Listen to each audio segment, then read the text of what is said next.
The air in the gilded cage was thick enough to be bottled and sold as sin itself. It was a potent cocktail of Cuban cigar smoke, French perfume, and the sweet, forbidden scent of Canadian whiskey, all swirling beneath the feverish pulse of a jazz trumpet. Men in sharp tuxedos and women in glittering, knee-length dress, slappers with bobbed hair and audacious smiles, moved as one organism on the dance floor, a glittering beast swaying to the rhythm of rebellion. This was Chicago in 1925. This was Walter Callahan's kingdom. From his secluded booth, upholstered in rich, blood-red leather, Walter watched it all.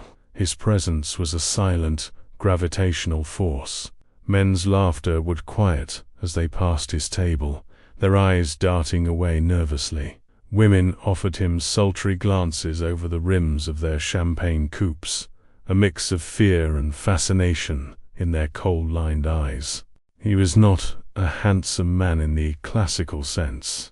His face was a map of hard-won battles, with a jaw that seemed carved from granite and eyes the color of a stormy sky.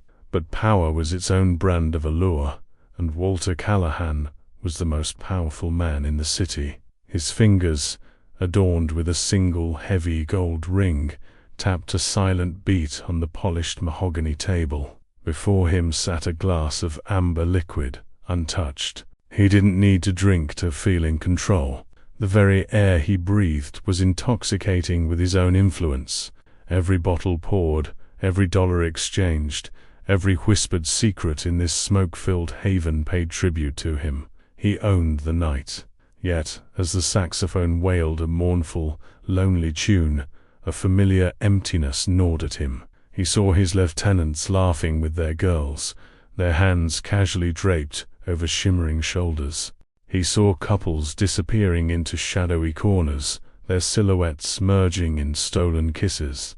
He saw life, vibrant and messy and connected, and he felt utterly separate from it. It was like watching a moving picture, a world projected onto a screen that he could direct but never truly enter. He had built an empire of noise and vice to drown out the silence in his own soul, but the silence was winning. His mind, a well-oiled machine of strategy and threat assessment, drifted. It was a weakness he rarely allowed himself, but tonight the loneliness was a physical weight.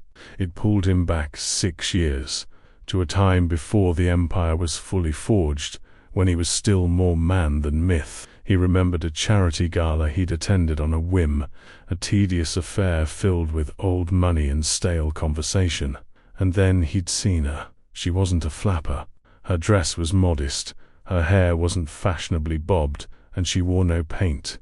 She stood by a bookshelf. He recalled it was a library fundraiser and possessed a quiet grace that was more captivating than any glittering display in the room. He didn't remember her name. It was a source of constant, dull frustration. He could remember the ledger books of a dozen businesses, the names of 100 corrupt officials, but her name was lost to the fog of time. He remembered their conversation, though.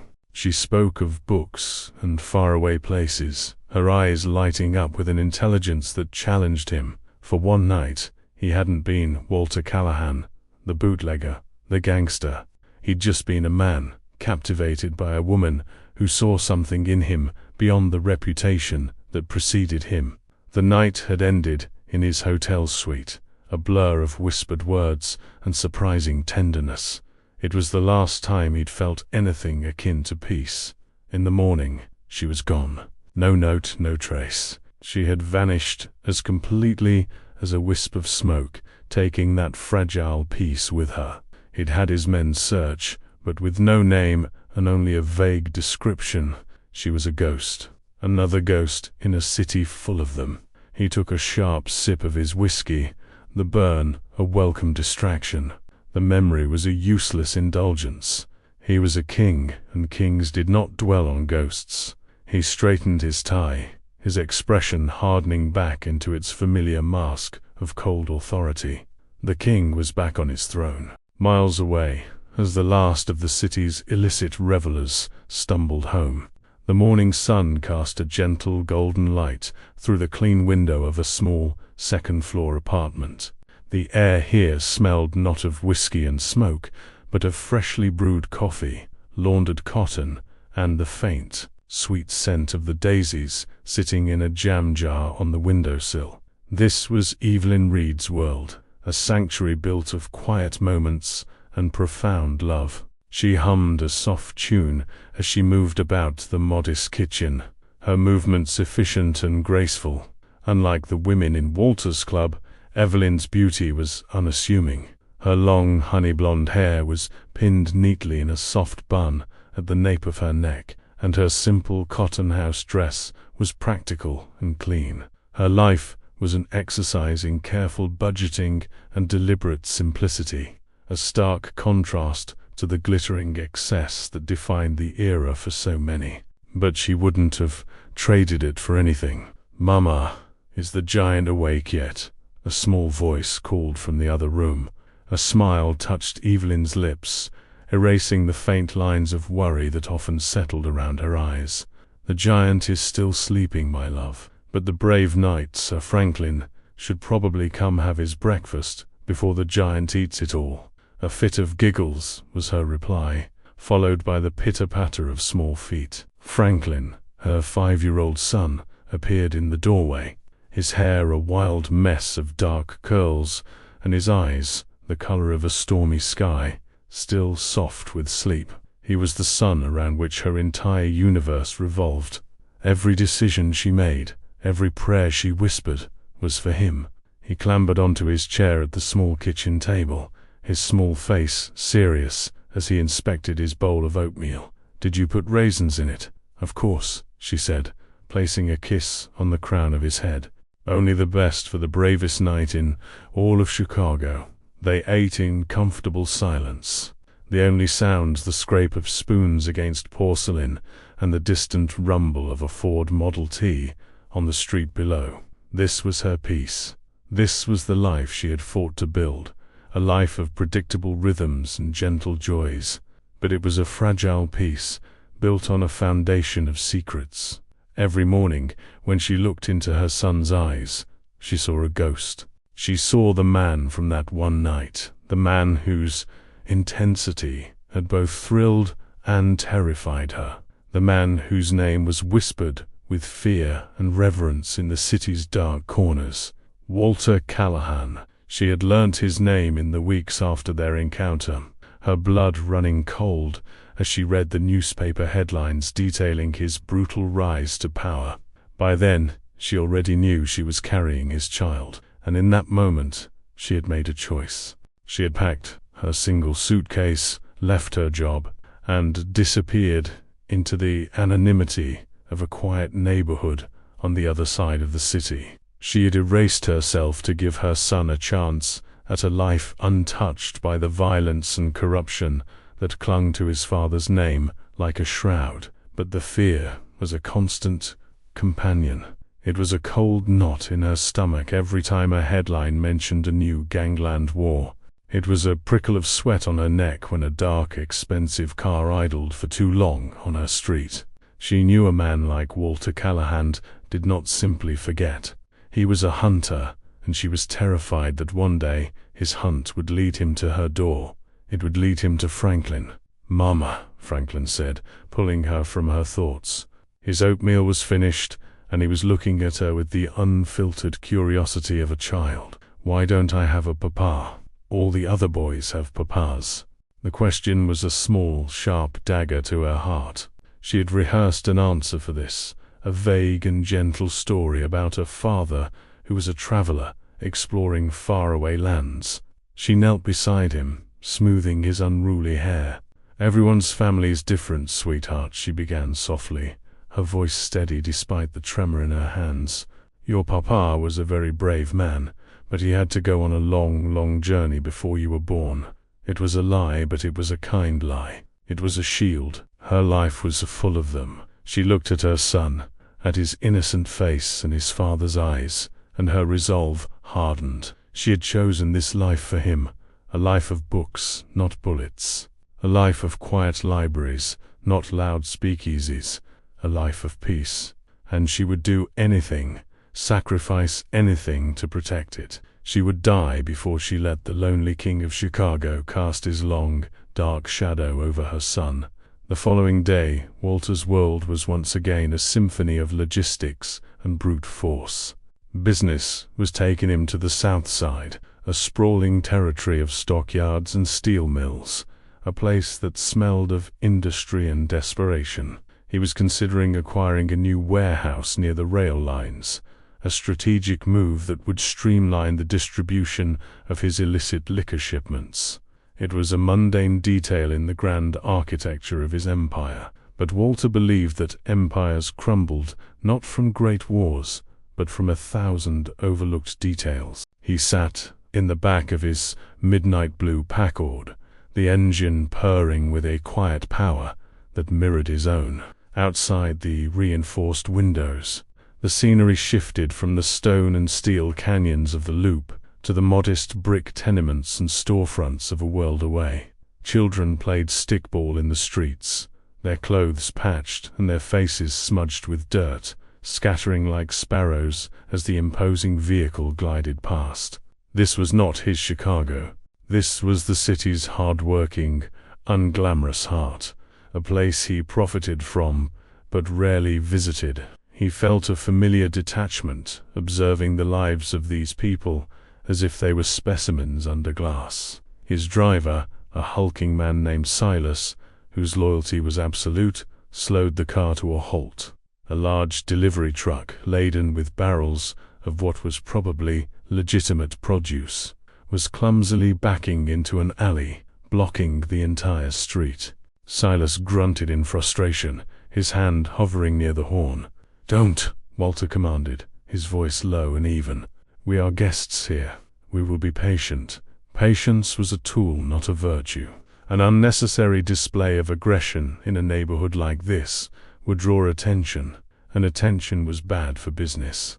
So Walter waited, his gaze sweeping idly across the street. A bakery with a faded sign, a butcher's shop with sawdust on the floor, a tailor, and then a building that seemed out of place. It was made of sturdy, dignified stone, with large arched windows, the South Branch Public Library. Walter almost scoffed. A library, a house of words and quiet contemplation in a world that only respected the language of money and violence. His eyes were about to move on when a flash of movement inside one of the large windows caught his attention. It was a woman, her back to him, carefully placing books onto a high shelf. There was a grace to her movements, a deliberate gentleness that seemed to create an aura of calm around her. Something about her posture, the slope of her shoulders, plucked a faint, dissonant chord in his memory. He leaned forward slightly, his interest piqued. The woman turned to retrieve another book from her cart, and the afternoon sun illuminated her profile. Time stopped. The rumble of the delivery truck, the shouts of the children, the entire world outside his Packard dissolved into a silent, grey fog. All that existed was the woman in the window, the honey-blonde hair, pinned up in the same simple style he remembered, the delicate line of her jaw, the serene expression that he had seen soften into passion in the dim light of his hotel room 6 years ago. It was her, the ghost. His heart, a cold and dormant thing, gave a single violent thud against his ribs. It was impossible. After all this time, after all his fruitless searches, she was here, in a public library on the South Side, living a life he couldn't have even imagined for her. The frustration, the dull ache of that unresolved memory came rushing back, sharpened into a feeling of profound, possessive disbelief. She had been here all along. As he stared, transfixed, a small figure darted into the frame, running to her side. A little boy.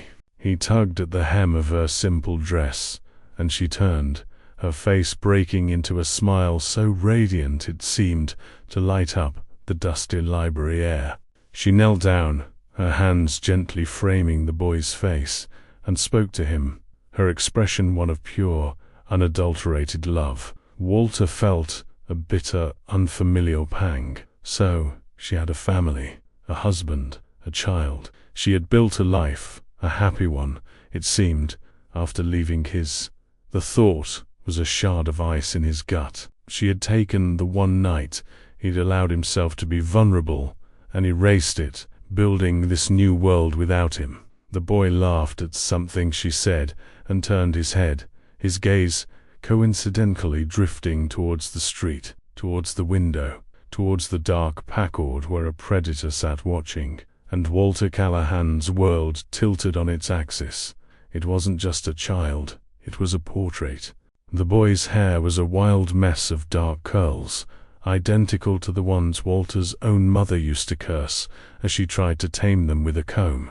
The set of his small jaw was a stubborn miniature replica of his own. But it was the eyes that stole the air from Walter's lungs. They were not her gentle blue. They were his. They were the color of a stormy sky, holding the same startling intensity, the same old soul's depth that stared back at him from his own mirror every morning. A cold, clinical clarity washed over him, a gangster's instinct for calculation taking over the emotional shock. 6 years ago, the boy appeared to be 5, maybe a little older. 9 months after their night together. The math was brutally simple, the conclusion inescapable. My son. The words did not feel real. They were an alien concept from a life he had never considered. Heirs, legacies. Those were for the old money families, the politicians he owned. His legacy was meant to be one of fear and wealth, written in ledgers and newspaper headlines, not in the bloodline of a child. But looking at the boy, a fierce, primal wave of possession crashed over him. This was not an abstract concept. This was flesh and blood, his flesh and blood. The emptiness he had felt just last night in his club, the profound loneliness of his throne, suddenly had a potential cure. It had a name. It had a face. It had his eyes. The delivery truck finally rumbled out of the alley, clearing the path. Silas turned, his face impassive. "We can go now, Mr. Callahan." Walter didn't look away from the window. The woman, Evelyn, her name came to him in a sudden, clear rush. Evelyn Rideau was now leading the boy by the hand towards a different section of the library, their forms receding into the shadows between the tall shelves. They were his. They just didn't know it yet. The thought was not one of affection, not yet. It was one of acquisition. He had discovered a missing part of his empire, the most valuable part, and he would claim it. "Silas," he said, his voice a low, dangerous whisper, transformed by a new and terrifying purpose. Change of plans. He pulled his gaze from the library, his stormy eyes now glittering with a cold fire. The warehouse could wait, the city could wait. The king had found his heir. "Stay here," he commanded, his voice leaving no room for argument. "I want to know everything about her, where she lives, who she talks to, if there's a man, everything. And I want to know the boy's name." The hunt had begun, and this time, Walter Callahan would not let his ghost escape. Walter Callahan's office was the heart of his empire, a dark, wood-paneled sanctum high above the glittering, corrupted streets of Chicago. A map of the city covered one entire wall, dotted with pins of different colors marking his speakeasies, his warehouses, his political allies, and his enemies. It was here, in the quiet company of cigar smoke and the scent of old leather, that he waged his wars. And it was here, less than 24 hours after his revelation, that he received the spoils of his first strategic move. Silas stood before his desk, a manila folder in his large, steady hand. He placed it on the polished surface with a soft thud. There was no preamble. In Walter's world, efficiency was prized above all else. "Her name is Evelyn Reed," Silas began, his voice a low rumble. "Librarian, South Branch. Lived at the same address for 5.5 years. No regular male visitors. No family in the city. Keeps to herself. He paused, letting the words settle. The boy's name is Franklin Reed. Birth certificate lists the father as unknown. He was born on October 12, 1920. Walter did the math instantly. Exactly 9 months and 1 week after the fundraiser. The final piece of the puzzle clicked into place, cold and hard and absolute. He opened the folder. Inside was a single, grainy photograph taken from a distance. It showed Evelyn and Franklin sitting on a park bench, sharing an ice cream cone. She was laughing, her head tilted back, and the boy was looking up at her with an expression of pure adoration. A strange, unfamiliar emotion tightened in Walter's chest. It was not love, not yet. It was a fierce, primal sense of ownership, of a destiny he had not known was he suddenly being presented to him. This quiet, simple life they had, this private joy, it belonged to him. The boy, Franklin, was a Callahan. He was heir to this office, this map, this city. He just didn't know it. The idea that his own blood was living a life of second-hand clothes and public libraries was an insult, a disorder in the universe that he was now compelled to correct. "That will be all, Silas," he said, his eyes still fixed on the photograph. He didn't look up as the door opened and closed, leaving him alone with the ghosts of his past and the blueprint of his future. He traced the outline of the boy's face with his finger. Franklin Callahan. It had a good, strong sound. A name worthy of an empire. The day had been blessedly ordinary for Evelyn. She'd spent the morning helping children find stories of dragons and knights. The afternoon mending a torn page in a treasured copy of The Adventures of Tom Sawyer. And the evening walking home with Franklin, his small hand tucked firmly in hers. He chatted excitedly about a story he'd read about a boy who could fly. And for a few precious hours, Evelyn allowed herself to believe that this was all her life would ever be. Simple, safe, contained. Their apartment building was a haven, a 3-story brick structure that smelled of its tenants cooking Mrs. Gable's pot roast, Mr. Henderson's cabbage soup. As she and Franklin climbed the familiar creaking stairs to the second floor, she felt the day's tension begin to melt away. She was home, but as they reached the landing, she stopped. The air in the hallway was different. It was heavy, charged with an energy that didn't belong, and there was a scent, faint but distinct, of expensive cologne and cigars, a smell of power and money that was utterly foreign to this humble place. A cold dread, sharp and sudden, pricked at her skin. A figure stepped out of the deep shadows at the end of the hall, moving with a fluid silence that was unnerving. And for a moment he was just a silhouette against the dim light of the hallway window. Then he moved forward, and the weak gaslight caught the hard planes of his face. Evelyn's breath hitched in her throat. Her keys slipped from her trembling fingers and clattered onto the wooden floor. Every nightmare she had suppressed for 6 years had just taken form and was standing 10 feet away from her. Walter Callahan. He looked exactly as she remembered, only harder, colder. The intensity in his eyes was the same, but now it was sharpened by an unnerving focus. Her first primal instinct was to shove Franklin behind her, shielding him with her body. Franklin, sensing her terror, clung to her leg. "Mama, who is that man?" he whispered, his small voice echoing in the sudden deafening silence. Walter's gaze flickered past Evelyn, ignoring her completely, and settled on the boy.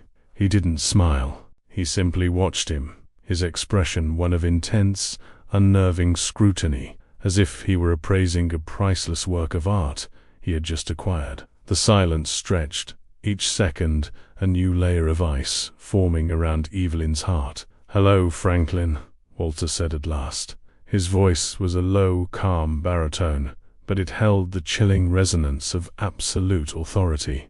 The sound of her son's name on this man's lips was a violation. It was proof. He knew. The carefully constructed dam of her secrets broke, and a tidal wave of panic washed over her. "You're mistaken," she stammered, her voice thin and reedy. "We don't know you. Please, just leave us alone."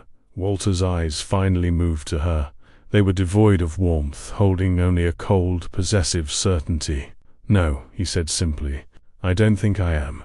He took a step closer, and Evelyn flinched, pulling Franklin tighter against her. He stopped, not out of compassion, she sensed, but out of strategy. He wasn't here to cause a scene. He was here to state a fact. "He has my eyes," Walter said. It wasn't a question. It was a verdict. "I saw you yesterday, at the library." Her world was tilting, the floor beneath her feet feeling unsteady. He had been watching them. The thought made her feel naked, exposed. The sanctuary she had so carefully built had been breached without her even knowing it. I don't know what you're talking about," she lied, the words tasting like ash in her mouth. "My son and we want to be left alone. We have nothing to do with you. You are Evelyn Reed," he continued, his voice relentless, dismantling her defenses one by one. "You live a quiet life. You are a good mother." He took another slow step forward, his presence seeming to suck the very air from the narrow hallway. "And he was born in October of 1920. 9 months after the Palmer House fundraiser. It was over. The lie was dead. There was no escape from the clinical, brutal precision of his knowledge." Tears welled in Evelyn's eyes, tears of terror, not of sorrow. She had run for 6 years, but the monster from her past had a longer reach than she could have ever imagined. "What do you want?" she whispered, her voice breaking. It was the only question left. This time, his stormy eyes held a flicker of something she couldn't decipher. It wasn't anger. It was something more complex, something akin to a king surveying a long-lost part of his dominion. "Want?" he repeated softly, as if the word were new to him. A son should know his father. An heir should know his birthright. The word heir struck her like a physical blow. She looked from Walter's cold, determined face to Franklin's innocent, confused one. She saw the future she had fought so hard to prevent unfolding before her, her gentle, book-loving boy being pulled into a world of speakeasies and violence, a world where men like his father settled disputes with Tommy guns in dark alleys. "No," she said, a spark of defiance igniting through her fear. "Never. He's my son. He has my name. His life is here, with me. It is a good life, a safe life." Walter's lips curved into a semblance of a smile, but it held no humor. It was the smile of a predator that knows the chase is over. "A safe life," he mused. "In this city, there is no safety for anyone without power, Evelyn. And I am the most powerful man in Chicago. He is my son. That makes him the most protected boy in this city." He paused, letting the implication of his words sink in. "And the most vulnerable." It was a threat, wrapped in the language of concern. He was telling her that his very existence now put a target on their backs. With him, or without him, they were no longer safe. Her quiet, anonymous life was over. He bent down slightly, not to her level, but to Franklin's. "It was a pleasure to meet you, son," he said, his voice softer now, but no less commanding. Then he straightened up, his gaze locking with Evelyn's one last time. He reached out, not to touch her, but to gently brush a speck of dust from Franklin's shoulder. The casual, proprietary gesture sent a shiver down her spine. "I will be in touch," he said, and with that, he turned and walked away, his expensive shoes making no sound on the worn wooden floor. He disappeared back into the shadows from which he had emerged, leaving behind only the ghost of his cologne and the complete and utter devastation of Evelyn Reed's world. She stood there for a long moment, trembling, clutching her son to her, as if he might be ripped away at any second. The life she had known was gone. The peace was shattered. The lonely king of Chicago had found them, and she knew, with a certainty that chilled her to the bone, that he would never let them go. The first assault on Evelyn's quiet life did not come with a threat, but with a delivery. It arrived the next morning, not in a single package, but as a full-scale invasion. Two large men, their faces impassive and their movements efficient, began unloading crates and boxes from a long, flatbed truck parked on her street, drawing the curtains and curious gazes of all her neighbors. They carried the items up the creaking stairs and deposited them in her small living room until the space was nearly impassable, a mountain of opulence that suffocated the room's modest charm. There was a child-sized wardrobe made of dark, polished cherrywood, a complete set of lead soldiers, each one painted with meticulous detail, a miniature Ford Model T pedal car with real rubber tires. For Evelyn, there was a rack of dresses in shimmering silks and velvets, shoes made of the softest leather, and a jewelry box lined with satin, containing a simple but elegant pearl necklace. The kitchen was soon overflowing with crates of fresh meat, exotic fruits, and tins of expensive coffee, more food than she could possibly afford in a year. Franklin, who had been watching from the doorway with wide, unblinking eyes, finally broke the stunned silence. "Mama," he breathed, his voice filled with a wonder she had never heard before. He took a hesitant step towards the gleaming pedal car. Is it Christmas?" So the question was a knife in her heart. How could she explain that this wasn't a gift from a benevolent St. Nicholas, but a down payment from the devil himself? Each beautiful, expensive item felt tainted, like a brand being seared onto their lives. This wasn't generosity. It was a statement of ownership. "No, my love," she said, her voice tight as she pulled him away from the toys. "There has been a mistake. These things don't belong to us." She spent the next hour trying to reason with the delivery men, telling them to take it all back, but they simply shook their heads. "Our orders are from Mr. Callahan. We only deliver," was their stoic, repeated refrain. Defeated, she was left to stand in the middle of her conquered apartment, feeling like a stranger in her own home. The scent of new leather and expensive fabric mingled with the familiar smell of her daisy-scented soap, and the combination was nauseating. He came that evening, just as the sun was setting, casting long, menacing shadows across the cluttered room. She heard his footsteps on the stairs, slow and deliberate, and her stomach clenched. He didn't knock. The door simply opened, and he was there, his large frame filling the doorway. He was dressed in an impeccably tailored dark suit, and his presence seemed to shrink the small apartment even further. His eyes swept over the room, a flicker of satisfaction in their stormy depths as he noted the unpacked goods. He looked at Franklin, who was staring at him with a mixture of awe and apprehension. Then his gaze settled on Evelyn. "I see everything arrived," he said, his voice calm and matter-of-fact. "Take it back," Evelyn said, her voice shaking but firm. She stood between him and her son, a fragile human shield. "All of it. We don't want it." "He is my son," Walter stated, as if that explained everything. "My son will not live like this. He will not wear patched clothes or want for anything." He stepped inside, closing the door behind him, the soft click sealing them in. "This is just a beginning. He will have the finest tutors. He will attend the best schools in the country, perhaps even in Europe. He will have a pony. He will have anything he desires." He walked over to the rack of dresses, his fingers brushing against a deep blue silk. "And you," he continued, his eyes meeting hers, "you will want for nothing. You will have a proper house, with a garden. You will have staff. You will never have to work another day in your life." It was a speech, a proposal laid out with the cold logic of a business transaction. He was offering her the world, or at least his version of it. A world of comfort and unimaginable luxury, all wrapped in the promise of his protection.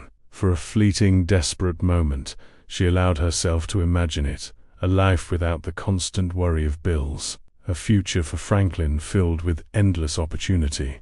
But then she looked at him, at the hard set of his jaw, and the chilling authority in his eyes, and she saw the cage behind the glittering facade. She saw the price of his protection, their freedom, their peace, their very souls. "And what do you ask for in return for all this?" "Generosity," she asked, her voice laced with a bitterness that surprised even herself. Walter seemed to consider the question, though she knew he already had the answer. "You will do as I say. You will allow me to be a father to my son, and you will become my wife." The final words hung in the air, heavy and suffocating. Marriage. It wasn't about love or partnership. It was about legitimizing his claim, about making Franklin his heir, not just by blood, but by law. It was the final lock on the door of their gilded cage. A surge of desperate courage rose within her. "No," she said. The word was quiet, but it rang with the force of an iron bell in the crowded room. Walter's expression didn't change, but a dangerous stillness settled over him. He was a man who was never told no. "No," she repeated, her voice gaining strength. She took a step towards him, her fear eclipsed by a fierce, maternal fire. "These things are not gifts, Mr. Callahan. They are chains.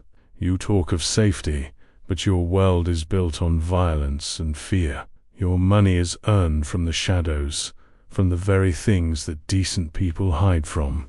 That is not a life. It is a prison." She gestured around her small, cluttered apartment. "This may not look like much to you, but it is ours. It is honest. My son has a home here. He has books. He has laughter. He has love." Her gaze was unflinching. "He has peace. Your entire empire cannot purchase a single moment of the peace we have in this room." For the first time since she had known him, Walter Callahan looked truly taken aback. He stared at her as if she were speaking a foreign language, as if the concepts of peace and contentment, being more valuable than wealth, were utterly alien to him. He was a king who had offered a peasant his finest jewels, only to have her throw them back in his face, claiming she preferred her simple stones. His expression slowly hardened, the brief flicker of confusion replaced by a cold, sharpened resolve. He had made his offer. He had tried to be, in his own way, reasonable. Her refusal was not an endpoint for him. It was merely an obstacle to be overcome. "You are sentimental, Evelyn," he said, his voice dangerously soft, "and you are naive. You think peace is something you can build with walls of books and good intentions. You're wrong. Peace is bought with power, and you will learn that." He turned without another word and walked to the door. He paused with his hand on the knob, his back to her. "Keep the gifts," he said over his shoulder. "Let the boy enjoy them." It is time he started getting used to the life he was born to live. Then he was gone, leaving a profound and chilling silence in his wake. Evelyn sank into a chair, her body trembling with the aftermath of her defiance. She had won the battle, but she knew, with a terrifying certainty, that she had just started a war. And Walter Callahan was a man who never, ever lost. Walter Callahan's world was a web of whispers. Secrets were his currency, and information his most valuable weapon. He had built his empire on knowing who was bribed, who was cheating, and who was weak. He had never imagined that he himself could become the subject of such a whisper, that his own life could provide the very weakness he so expertly exploited in others. The news spread through the Chicago underworld, not like a fire, but like a slow, seeping poison. It started in the back rooms of smoky speakeasies, passed between bookies and bootleggers in hushed tones. Callahan has a soft spot. Callahan has been seen on the South Side. Callahan has a woman and a kid. In a world where sentiment was synonymous with suicide, the rumor of a family was the rumor of a vulnerability, a chink in the formidable armor of the city's iron-fisted king. And no one listened to the city's whispers more intently than Clarence the Butcher Thorne. Thorne was Walter's opposite in every way. Where Walter was cold, calculating, and preferred to operate from the shadows, Thorn was a brute. He was a corpulent man with a booming, vulgar laugh and a reputation for a kind of theatrical violence that made even seasoned gangsters flinch. His nickname came from his beginnings in the stockyards, and he ran his rival operation with the same bloody, unsubtle efficiency. The animosity between the two men was the central, simmering conflict of Chicago's criminal landscape. Walter saw Thorn as a rabid dog who needed to be put down. Thorn saw Walter as an arrogant aristocrat who needed to be brought down to his level. The rumor of Walter's son was, to Thorn, a gift from the gods. It was a pressure point, a perfect gleaming tool of leverage he had only ever dreamed of. He didn't need to start an all-out war on Walter's warehouses or hijack his trucks. All he needed to do was find this woman, this child, and squeeze. Evelyn felt the change before she understood it. It began subtly. A black Buick, a model favored by the more affluent gangsters, seemed to be parked on the corner of her street every morning when she walked Franklin to the park. When she looked directly at it, it would slowly pull away, its tinted windows revealing nothing of who was inside. Once at the market, a large man with a florid face and small, piggy eyes had jostled her, his touch lingering a moment too long.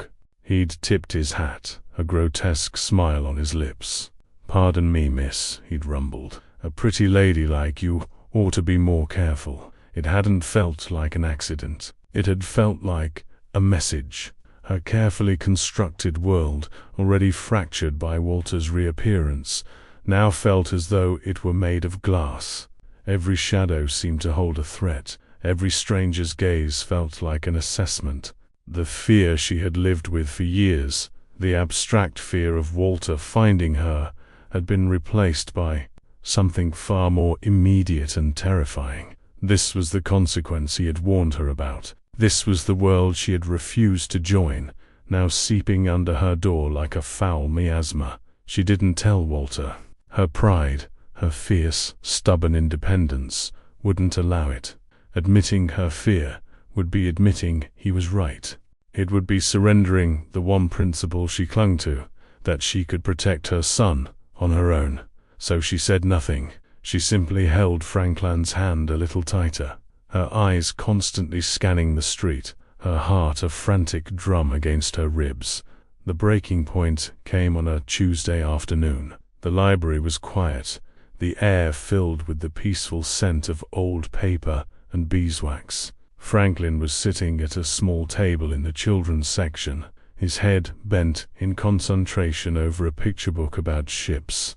Evelyn was at the main desk, stamping return dates, the repetitive thud of the stamp, a soothing, normal rhythm in a life that was no longer normal. The bell above the library door chimed, and she looked up, a polite, practiced smile on her face. The smile froze. It was the man from the market, the butcher. She didn't know his name, but his face was seared into her memory.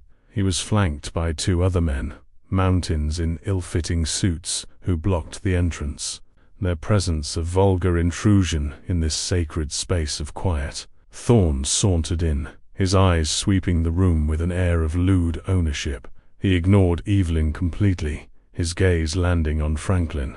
He ambled over to the children's section, his heavy footsteps echoing on the polished floor.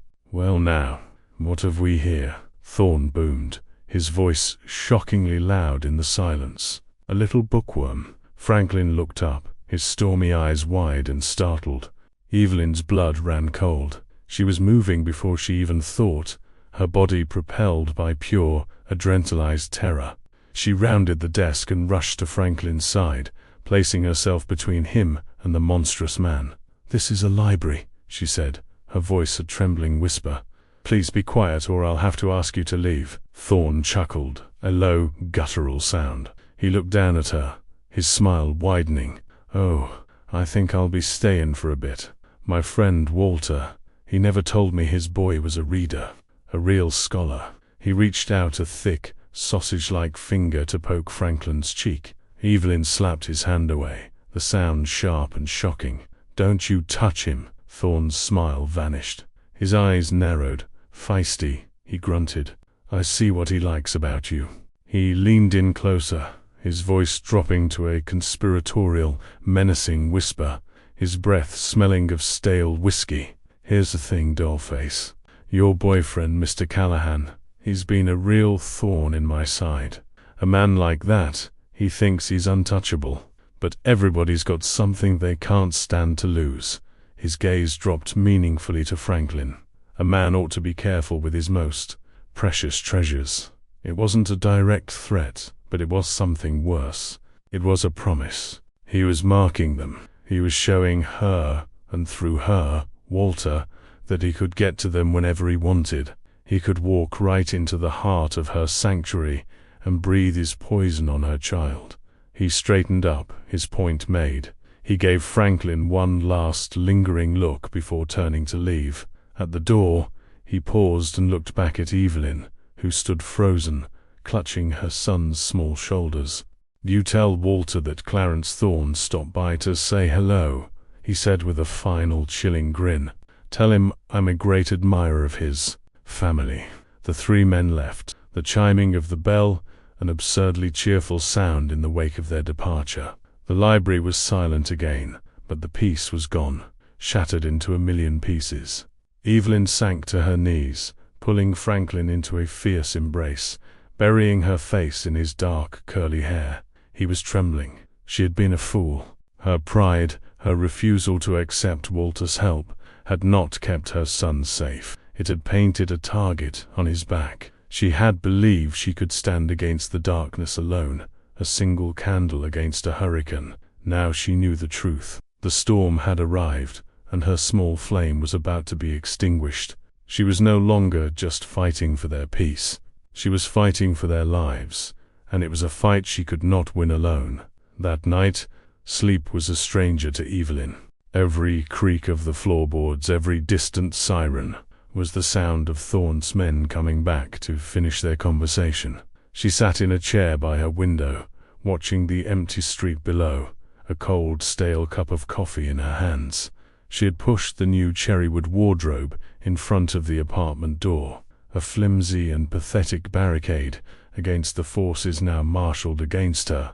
Franklin slept fitfully in his bed, murmuring about big, scary men in his dreams.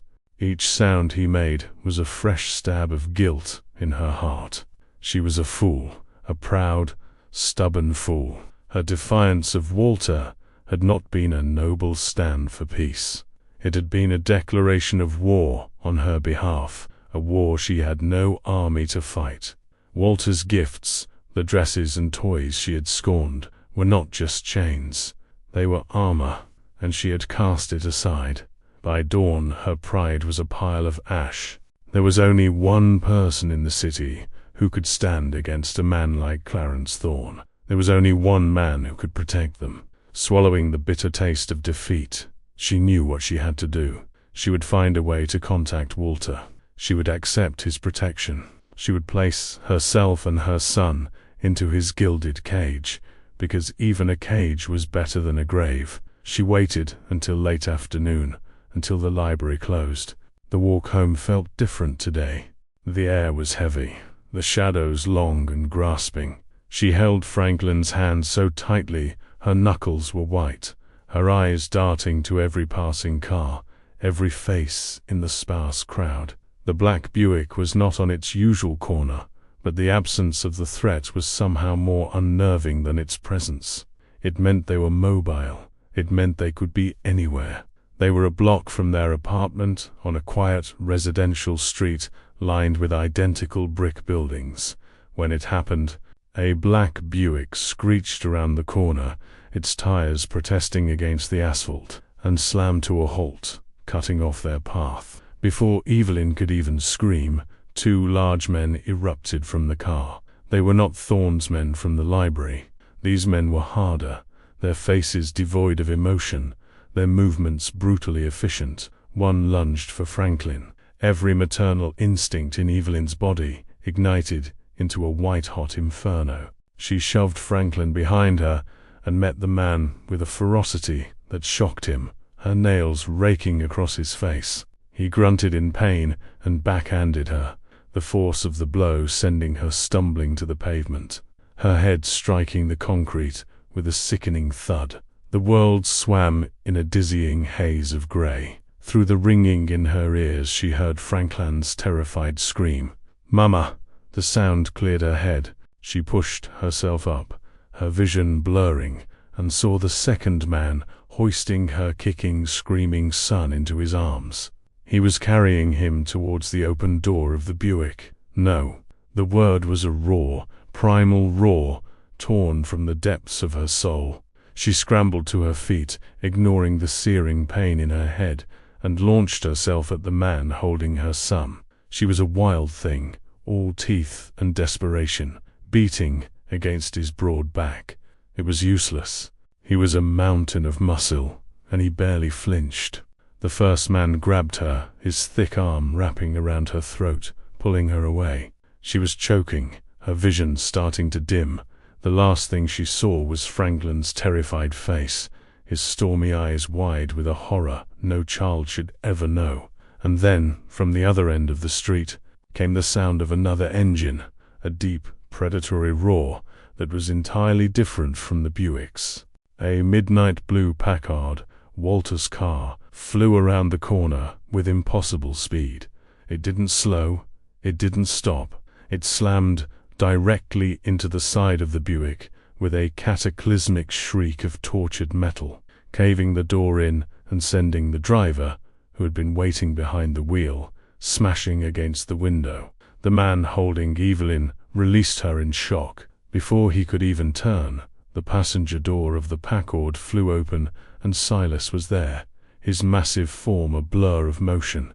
There was no shouting, no struggle. Just two dull, heavy thuds, and the man collapsed to the ground. The man holding Franklin, seeing his escape route destroyed, made a desperate choice. He dropped Franklin to the pavement and pulled a revolver from his coat, turning to face the real threat. The back door of the Packard opened. Walter Callahan stepped out. He was not wearing his usual pristine suit. His sleeves were rolled up, and his face was a mask of cold, controlled fury that was more terrifying than Thorne's brutish rage. He held a pistol in his hand, and he moved with an unhurried, lethal grace. The kidnapper never had a chance to aim. There was a single deafening crack that echoed off the brick buildings. A small dark hole appeared in the center of the man's forehead, and he crumpled to the ground like a puppet, with its strings cut. Silence descended upon the street. A profound, shocking stillness, broken only by the hiss of steam from the crumpled Packard. Walter didn't even glance at the men he had just dispatched. His entire being was focused on the two figures huddled on the sidewalk. Evelyn was on her knees, clutching a sobbing, hysterical Franklin to her chest. He started towards them, his face still a storm of violent emotion. Franklin looked up, his small face streaked with tears and dirt, and saw his father approaching. He saw the gun still smoking in his hand. He saw the dead men on the ground, and his terror, which had been focused on the kidnappers, found a new target. He let out a choked cry and buried his face deeper into his mother's shoulder, his small body shaking uncontrollably. Walter stopped dead. He saw it. He saw the absolute, undiluted terror in his own son's eyes. The boy wasn't looking at a rescuer. He was looking at a monster. He was looking at the source of the gunfire, the violence, the death. In that single devastating moment, Walter Callahan understood. He had not protected his son. He had only brought the war to his doorstep.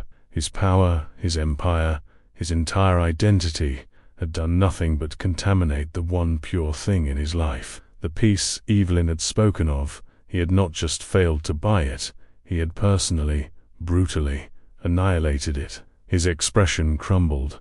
The cold fury was replaced by a look of raw, hollowed-out devastation. He looked at the gun in his hand as if seeing it for the first time, a cursed object. Slowly, he let it fall to the ground, where it clattered on the pavement. He had won the battle, but the sight of his son cowering from him was a wound more fatal than any bullet. Later that night, the apartment was a tomb. The toys and dresses were a grotesque mockery of a normal life. Evelyn had put Franklin to bed hours ago, but his frightened whimpers still echoed from the bedroom. She sat on the sofa, a blanket wrapped around her shoulders, staring at nothing. Walter was there. He had not left. He stood by the window, the same one she had sat at the night before, and stared out at the city that was his kingdom. He had been silent for hours. Finally he spoke, his voice low and raspy, stripped of all its authority. "You were right." Evelyn didn't answer. She had no words left. He turned from the window to face her, and the man she saw was not the King of Chicago. He was just a man, his shoulders slumped, his eyes haunted. "You said my empire couldn't buy a moment of peace. I brought this to you. My name, my life. It's a poison. I thought my power could shield him, but it only acts as a magnet for the filth, for men like Thorne." He walked slowly over to the entrance of Franklin's bedroom and looked in at the small, sleeping form. He watched him for a long moment, his face a canvas of regret. "I heard him," Walter said, his voice barely a whisper. In his sleep, he was crying out, "Not for me." He was crying because of me. He closed his eyes, a deep, shuddering breath escaping him. "I will not be the monster in my son's nightmares." He turned back to Evelyn, his stormy eyes locking with hers. There was a new, desperate light in them, a sincerity she had never seen before. "I am making you another proposal, Evelyn, not the one from before." He took a step closer, his hands open at his sides in a gesture of surrender. "I will sell it. All of it. The speakeasies, the trucks, the warehouses. I'll cut my ties with every politician and every crooked cop. I will dismantle the entire empire. I will burn it to the ground if I have to." Evelyn stared at him, unable to comprehend the magnitude of what he was saying. "I will take the money, the clean money, what I can salvage, and we will disappear," he continued, his voice gaining a raw urgency. "We'll go west, California maybe, or Oregon, somewhere green, somewhere quiet. I'll buy a farm, a ranch, I don't care. I will build a new life, a life so quiet and boring, the city of Chicago will forget the name Walter Callahan ever existed." He stopped directly in front of her, his gaze pleading. "I am offering you my future, Evelyn. Not my money, not my power. I am offering you a blank page. In exchange," he said, his voice breaking slightly, "for a chance. A chance to be a father to our son. A chance to be a husband to you. A chance for peace." He was offering her the impossible. He was offering to destroy himself to become the man she needed, the man their son deserved. He was placing the price of his entire empire at her feet and asking for nothing more than a life with them. The silence that followed Walter's proposal was more profound than any gunshot. It was a silence filled with the weight of two worlds colliding, the one of violence and power he was offering to abandon, and the one of quiet, fragile peace he was begging to enter. Evelyn looked at him, truly looked at him, for the first time without the filter of fear. She saw past the gangster, past the kingpin, and saw the hollowed-out man who had just witnessed his own son recoil from him in terror. She saw the ghost of the man she had met 6 years ago, the one who had spoken to her with a surprising vulnerability before the walls of his empire had been fully built. Her heart, which had been a frozen knot of terror for days, began to thaw. She had spent years defining him as a monster, a shadow to be fled. But a monster would not offer to abdicate his throne. A monster would not look at his legacy of fear and see it as a failure. A monster would not sacrifice everything for a chance at redemption. Slowly, she rose from the sofa. She walked to the bedroom door and looked in at Franklin. He was quiet now, his small chest rising and falling in the steady rhythm of deep sleep. He was safe, for now. But she understood, with a devastating clarity, that there would always be another Clarence Thorne. As long as the name Walter Callahan held power in Chicago, their son would be a target. Walter's solution wasn't just a romantic gesture. It was the only logical way out. It was the only path to the lasting peace she had so desperately craved. She thought of the love she had felt for him during that one stolen night. It was a feeling she had ruthlessly suppressed, buried under years of fear and maternal denial. But it had never truly died. It had simply been dormant, waiting. And now, seeing the sincerity of his sacrifice, it began to stir. He was offering to become the man she had once glimpsed, the man she had secretly wished could be her son's father. She turned back to face him. He was still standing in the middle of the room, his posture rigid with tension, waiting for her verdict. The King of Chicago was awaiting judgment from a librarian on the South Side, California, she said, her voice soft but clear in the quiet room. I've read that they have orange groves there, and the ocean. Relief washed over Walter's face so completely that he seemed to shrink. The immense weight he had been carrying for years finally lifted from his shoulder. He took a hesitant step towards her, as if unsure of the protocol for a moment like this. He had conquered a city, but he did not know how to approach the woman he loved. She closed the small distance between them and for the first time reached out and touched him. Her hand rested on his arm, a simple grounding gesture. He flinched slightly at the contact, as if unaccustomed to a touch that wasn't transactional or violent. Then he slowly covered her hand with his own. His skin was calloused and rough, but his touch was surprisingly gentle. Yes, he whispered, his voice thick with emotion. The ocean. The next 2 weeks were a blur of clandestine activity. While the city slept, Walter Callahan, the architect of Chicago's underworld, became its demolitions expert. He met with his lieutenants in secret, not to plan new rackets, but to liquidate old ones. Properties were sold through proxies, shipments were rerouted and sold off in other cities, and vast sums of money were quietly transferred to a new name at a bank in San Francisco. It was a masterclass in silent deconstruction. To the outside world, his empire appeared as strong as ever.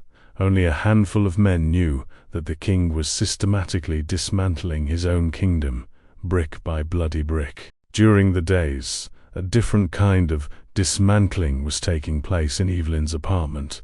They packed only what was essential: books, a few of Franklin's favorite toys, the lead soldiers remained in their box, and clothes suitable for a warmer climate. The silks and velvets Walter had given her were left hanging on their rack, relics of a life she had rejected. Franklin watched the proceedings with a child's quiet confusion. He was still wary of Walter, who kept a respectful distance, never pushing, never forcing a connection. Instead, Walter would sit on the floor and patiently read stories to him, his deep baritone a strange but soothing sound in the small apartment. He told Franklin about California, painting pictures with his words of towering trees, mountains that touched the clouds, and an ocean so big you couldn't see the other side. Slowly, cautiously, the fear in the boy's eyes began to be replaced by a spark of curiosity, then of excitement. The night of their departure was overcast, the moon hidden behind a thick blanket of clouds, as if the city itself were mourning the loss of its dark prince. A simple, sturdy Ford Model T, utterly unremarkable, was parked in the alley behind the apartment building. It was loaded with their few suitcases and a heavy lockbox containing the salvaged remains of Walter's empire. Silas stood by the car, his hulking frame a silent sentinel. He was the last tie to be cut. He shook Walter's hand, a firm, final gesture. "Good luck, boss," he said, the only time Evelyn had ever heard him use a term other than Mr. Callahan. Walter nodded, clapping the large man on the shoulder. "Take care of yourself, Silas. Chicago is your city now." Evelyn settled Franklin into the back seat, tucking a blanket around him. He was already half asleep, lulled by the promise of a great adventure. She climbed into the passenger seat, as Walter slid behind the wheel. He'd started the engine, its humble rumble a stark contrast to the purr of the Packard. He paused for a moment, his hands resting on the steering wheel, and looked at the dark alley, the rear of the brick buildings, the last vestiges of the life he was leaving behind. He had entered this city as a nobody and forged an empire from its greed and thirst. He was leaving it the same way, a man with no name, with only a small family and an uncertain future. He turned to Evelyn, his stormy eyes clear in the dim light of the dashboard. "Are you ready?" She looked at him, then back at their sleeping son. She thought of the fear, the loneliness, the constant hiding, and then she thought of orange groves and the ocean and the man beside her who had been willing to trade a kingdom for a chance at peace, for a chance with them. She reached over and placed her hand on his. "I'm ready," with a final backward glance at the sleeping giant of Chicago. Walter Callahan put the car in gear and drove them out of the alley, away from the jazz and the violence, away from the ghosts and the shadows. They moved through the empty streets and onto the open road, heading west, two fugitives from a life of crime, chasing the faint, fragile promise of a sunrise. They had traded an empire, not for a guarantee of happiness, but for the possibility of it, which, they were beginning to understand, was something infinitely more valuable. The truest measure of a man's empire is not the power he commands or the wealth he accumulates, but the world he is willing to sacrifice for the ones he loves. It teaches us that redemption is found not in acquiring more, but in having the courage to let it all go for a chance at true peace and family. If this story touched your heart, subscribe for more romances.